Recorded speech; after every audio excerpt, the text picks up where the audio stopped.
Oleh kerana arwah Zarif dah jadi arwah, Betul. dan kalau si pelaku tu dikenakan hukuman mati, then it's an eye for an eye lah. Mungkin dari segi tu satu keadilan tu dicapai.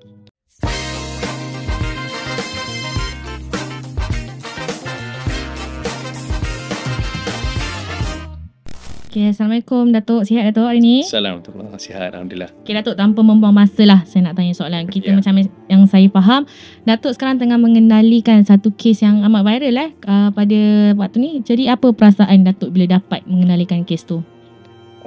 Saya rasa berbesar hati dapat mengendalikan kes arwah Zarif. Satu, untuk memperjuangkan hak yang terlibat. Satu, ibu bapa telah mengalami satu kerugian yang besar, hilang anak. Dan satu lagi ialah untuk satu polisi yang dibuat supaya kita ni sebagai orang awam ni, kita ni bukan, kita tak sepatutnya rasa takut dengan pihak berkuasa. Bila kita dengan pihak berkuasa, sepatutnya kita rasa selamat. Dan bukan, kalau kita nampak pihak berkuasa sekarang, Mimi, kadang-kadang kita rasa gentar walaupun kita tak ada kesalahan. Kita takut nanti tak pasal-pasal kita dicari isu atau digeledah tanpa alasan. Walaupun ni jarang berlaku, Mimi, tapi banyak ataupun ramai orang mengalami perasaan sedemikian. Betul. Dia rasa khawatir kalau kena tahan polis walaupun tak ada apa. Dan dia takut benda tu escalate ke benda yang lebih teruk. Betul. Seperti dalam kes arwah. Tapi saya nak sentuh lebih dari kes arwah tu, tak boleh lah. Tapi the escalation tu, that's what we want to avoid. So mengambil kes ni, bukan saja saya dapat perjuangkan hak arwah Zarif, tapi juga dapat memperbetulkan identiti polis, supaya kita sebagai masyarakat pun dapat, bila kita tengok polis pun kita rasa selamat. Dan bukan rasa khawatir dan curiga. That's what we want. Macam Datuk cakap tadi lah, sepatutnya kita bila kita nampak authorities ni, kita sepatutnya rasa selamat kan. Tapi ada juga kes-kes yang macam authority menyalahguna kuasa ke apa ke. So andai kata kita terlibat dengan kes yang melibatkan authority, so apa sebenarnya yang kita boleh buat? Okay. Pertama sekali, Mimi, kerana nila setitik rosak susu sebelanga. Betul. It's not all authorities macam ni. Sometimes dalam kelompok 1,000 orang, kita jumpalah 10 orang. So dalam keadaan sedemikian, pertama sekali ialah kita khawatir kalau kita buat laporan kepada pihak berkuasa. Seperti dalam kes arwah Zarif juga, keluarga khawatir tindakan yang sepatutnya tidak diambil. Tapi kalau kita tengok kes Zarif tu, tindakan yang paling keras telah diambil oleh pihak polis. So untuk setiap orang bila mengalami satu senario yang terlibat dengan pihak berkuasa, isu pertama ialah dari segi undang-undang, setiap pernyataan yang dibuat oleh seorang pihak berkuasa di mahkamah ataupun di mana-mana, undang-undang menyatakan harus dipercayai sebagai benar. Harus dipercayai sebagai benar. So untuk menunjukkan satu pihak berkuasa tu telah menyalahgunakan kuasa beliau, dia cakap dia tak salah guna, kita cakap kita salah guna. So pertama sekali apa yang kita perlu buat ialah kumpulkan bukti yang berlakunya salah guna kuasa. Dan pengumpulan bukti ni perlu disimpan dengan betul supaya kita boleh menyerahkan kepada beberapa pihak berkuasa.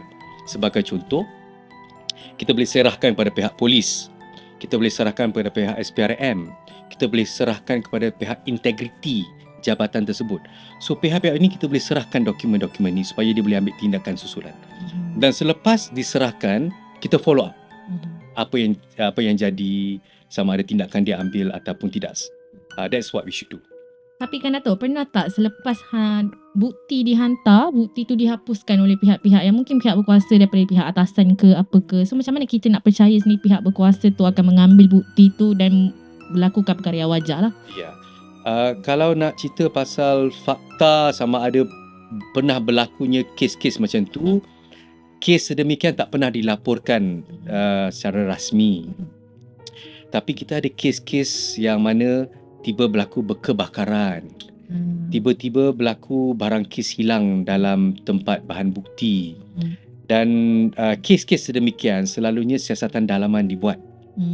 Dan hasil siasatan dalaman ni sama ada dikemukakan kepada orang awam ataupun dikekalkan sebagai siasatan dalaman, that one terpulang kepada pihak berkuasa. Saja untuk kes-kes yang terlibatnya pihak berkuasa sedemikian, nasihat saya is kumpulkan bukti, itu saja. Kumpulkan bukti. Okay, faham Datuk. Datuk, nyawa manusia sekarang seakan tak bernilai lah kalau kita lihat, kalau bila dah rasa sangat marah kan. Mungkin Datuk boleh kongsikan sikit dekat pembaca kita sekarang ni yang membabitkan pasal Allahyarham Hamzah Harif tu melalui perspektif undang-undang. Kalau kita cerita pasal nilai nyawa, Mimi, macam mana kita nak nilaikan nyawa? Dan siapa yang akan menilai nyawa kita? Alright. So pertama, kita go through siapa yang akan menilai jumlah nyawa you. So penilaian nyawa ni Mimi sebenarnya telah diberikan satu jumlah tertentu dah yang termaktub dalam undang-undang. So sebagai contohlah, kita jangan cakap hilang nyawa, kita cakap pasal hilang anggota badan saja. So kita ada satu kes katalah terpotong tangan. Dari segi undang-undang dah ada dah nilai kalau kehilangan tangan. Tapi kalau kita kehilangan tangan dan kita ni adalah seorang penulis dan kerjaya kita ni bergantung kepada penulisan tangan kita, dan tuntutan kita lebih.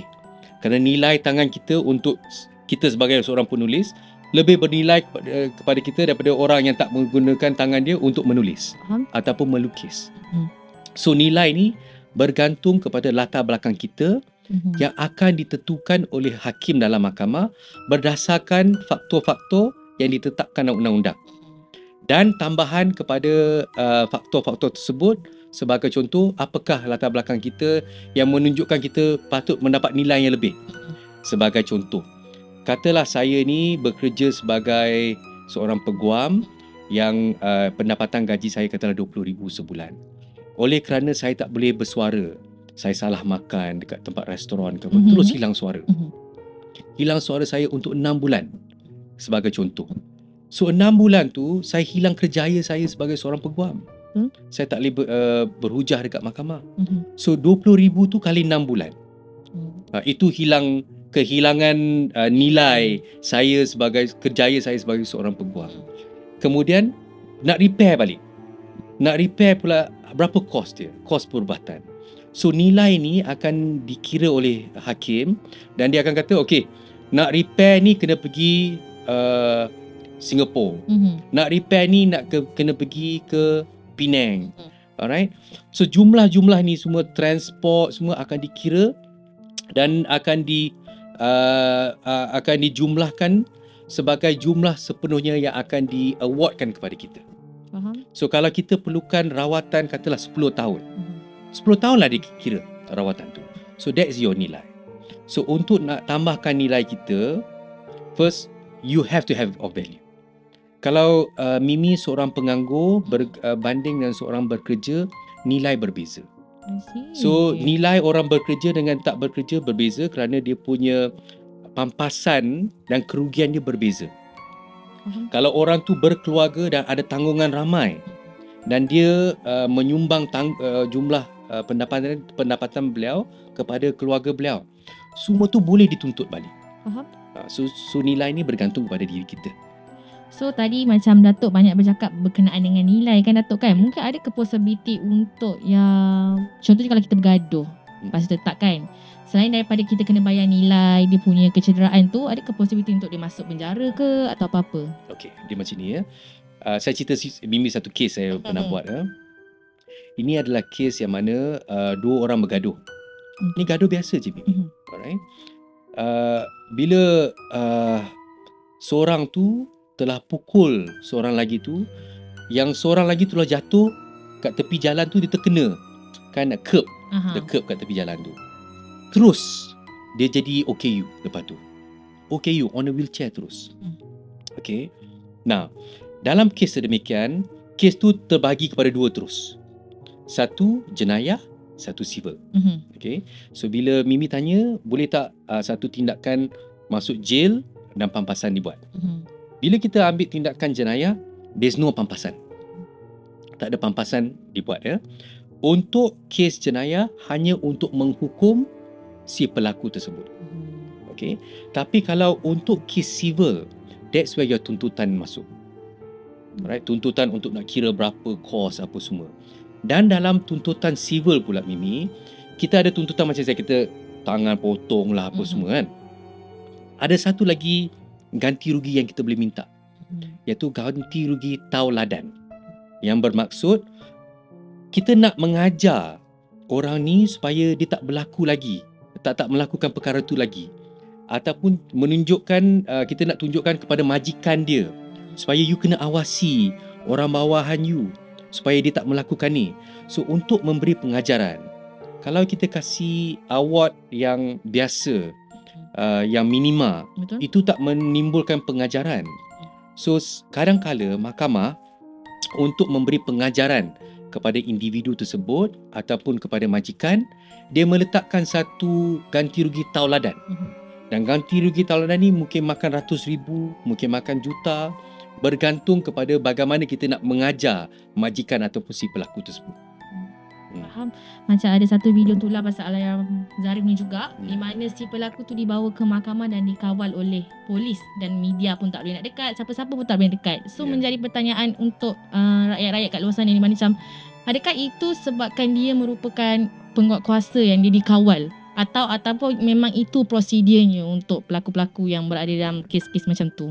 Okay. Well, saya lihat setiap orang dibawa ke mahkamah, perjalanan di ke mahkamah itu berbeza. Dan perbezaan setiap orang dibawa mahkamah banyak bergantung kepada budi bicara pegawai penyiasat. Sebagai contoh, kalau saya nak tangkap seorang itu untuk siasat 4 hari, boleh saya buat sebagai pegawai penyiasat. Ataupun saya tak payah tangkap pun Mimi. Saya tak tangkap, saya boleh siasat dia tanpa tangkap dia pun boleh. Okay. So budi bicara ni Mimi is very wide. Dan soalan yang Mimi tanya tu, yang terbaik jawab kenapa dia tutup ataupun dia handle the situation macam tu, pihak polis is the best. Because kalau nak ikutkan sama your question is because nampak perbezaan lah kan. Betul. I wouldn't know why ada perbezaan. Dan perbezaan tu mungkin polis tahu lebih kenapa dia terpaksa mengawasi si pelaku ni. Macam mental trauma yang dialami oleh keluarga tu sendiri kan, Datuk? Bolehkah perkara tersebut dibawa sekali ke muka pengadilan nanti? Mental trauma. Mental trauma. As I said, dia dari segi undang-undang tu ada tuntutan-tuntutan yang dia boleh buat. So dalam tuntutan kita kerugian seorang tu mati sebab kesalahan orang lain, dia ada basic dia panggil bereavement, kesedihan. Alright. Kesedihan jumlah tu dah tetap dah. 30,000 lah sebagai contoh. So banyak ni je boleh tuntut. So you sedih macam mana pun, mata terkeluar pun Mimi, banyak tu je boleh tuntut. Tapi kalau tuntut lebih, then you kena cari part-part lain. You kena cari ada sumbangan dia, you nak cari ganti rugi tauladan, you nak mengajar majikan. Kalau you nak go on kesedihan saja, memang dah ada jumlah yang ditetapkan undang-undang. Macam bagi Datuk sendiri yang mengenalikan kes ni, Datuk rasa apa peluang untuk keluarga Alayam Zarif tu sendiri memenangi kes ni? Okay. Dia ada dua untuk menang kalau kita cerita. Menang first ialah mendapat keadilan dalam kes jenayah. Betul. Si pelaku telah dituduh di bawah Seksyen 302. Dan sekiranya didapati bersalah, memang hukumannya gantung 302.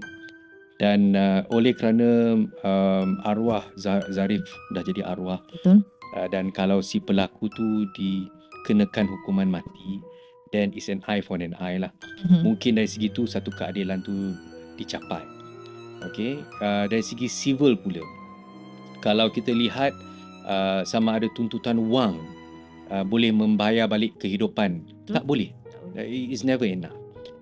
But it's better than nothing. Betul. You know, benda sedikit wang tu boleh membantu keluarga untuk meneruskan kehidupan tanpa anak mereka.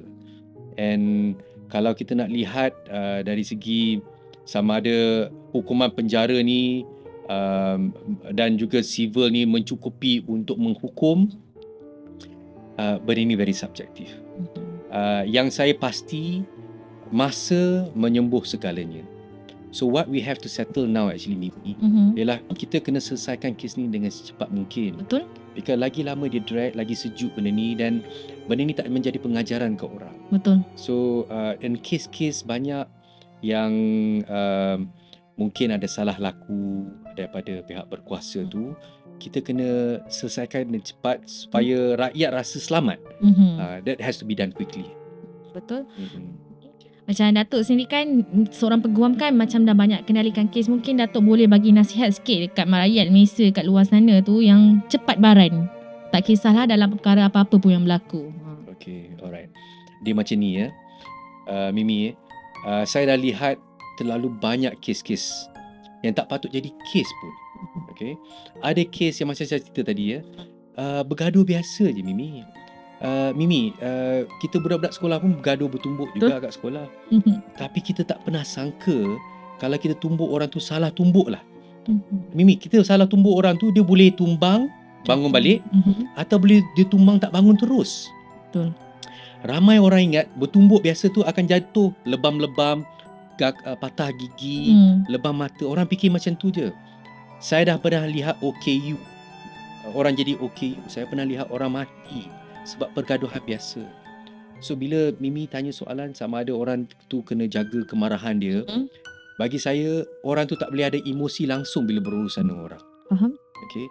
Bila kita masukkan emosi dalam satu transaksi dengan individu lain, rasa sakit hati, marah, semua akan timbul. And at the end of the day, Mimi, ini hal dunia je. Betul. At the end, it's hal dunia. You gaduh dengan orang tu marah dengan you, dia prolong. The problem with kemarahan sekarang ni ialah kemarahan yang keterlaluan. Betul. And that one dalam Quran pun dinyatakan jangan kita marah keterlaluan. So everything yang kita buat, marah dengan orang, it has to be normal, because kalau kita keterlaluan, we don't know the consequence. And sama juga dengan pihak berkuasa. Ramai orang fikir pihak berkuasa ni bertugas, dia kena jalankan tugas dia sebagai seorang penjawat awam. Dan sebagai seorang penjawat awam, dia bekerja dengan kita sebab kita ni orang awam. Betul. Itu sangkaan kita. Tapi ramai orang tak faham, penjawat awam ni pun manusia juga. So and sometimes penjawat awam ni dia kerja 24 jam. So dia punya nak meletup tu sentiasa is anytime tau. Anytime. Kita kerja ke office stress pun kita boleh meletup anytime. Betul.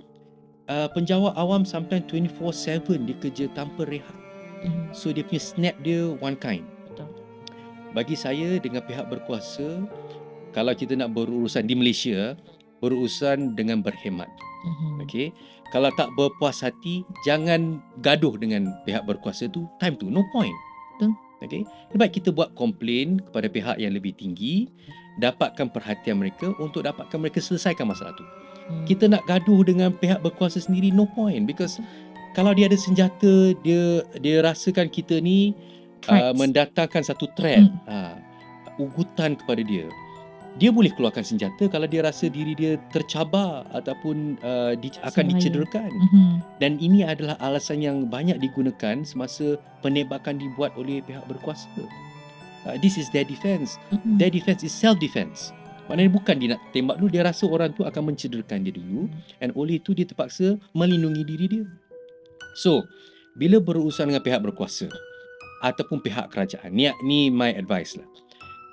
First, we are Malaysians, and Malaysians ni adalah orang yang berhemah. Let's have that berhemah. Tak kisahlah orang tu kurang ajar ke apa, let's be berhemah. Tak puas hati, complain je. And if you nak bergaduh dengan tu and it's not written down, tak bertulis kita punya aduan, you punya gaduh tu sia-sia je. Sebab tak ada orang akan ingat you punya gaduh. Betul. Orang akan ingat you punya gaduh bila dah keluar paper, dah ada orang mati, cedera, baru ingat. But kalau you gaduh biasa tu, orang tu akan buat lagi esok. Lusa dia buat lagi. So how do we stop? It's only a complaint to the authorities, to the higher authorities. Then barulah tindakan boleh diambil, barulah orang ni mungkin diambil tindakan disiplin, sebab ada formal complaint yang dibuat oleh pengadu ke pihak majikan. So that is what I would advise. Okay, baik, faham. Okey Datuk, betul Datuk kongsikan sedikit pasal Datuk dan juga firman Datuk pada hari ini. Okey. Serba ringkas, Mimi. Saya dah menjadi seorang peguam selama 18 tahun.